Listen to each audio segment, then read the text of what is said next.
र हेर्न सक्नुहुन्छ आज चाहिँ मौसम यस्तो भइरहन्छ नि हामीको चाहिँ गुवामा चाहिँ र तिनीहरू कस्तो हुन्छ आनन्द नाच्न पनि परेको परेन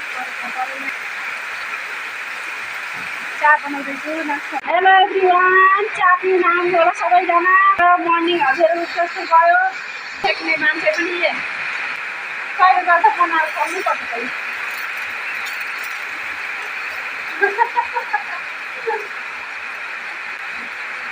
हजुरहरूको मर्निङको चा भइसक्यो होला, हाम्रो चाहिँ चा नास्ता भर्खर हुन आँटेछ भन्दा पनि कति भयो 9-15 भयो। ल हाम्रो यहाँ ब्रेड पनि रेडी भयो। हाम्रो ब्रेड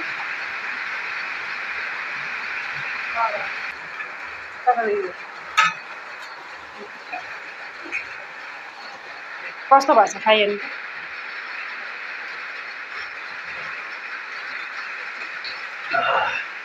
राम्रो भएछ। यहाँ आधा चाहिँ आराध्याको पापाले एकदम ब्रेड सेकेर रेडी गरिदिनु भएछ। कहिले कहिले चाहिँ हस्बेन्डको हातको पनि खानुपर्छ बनाएको होइन। यहाँ चाहिँ बाउ छोरीको बात हुँदैछ है, भर्खर उठिरहेछ, भर्खर उठेर यहाँ बात गर्ने टाइम हुँदैछ।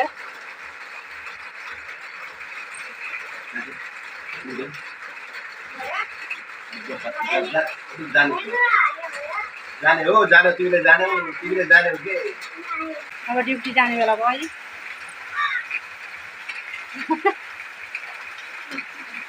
हुन्छ त भिडियो यही राख्छु म। बाई बाई सबैलाई।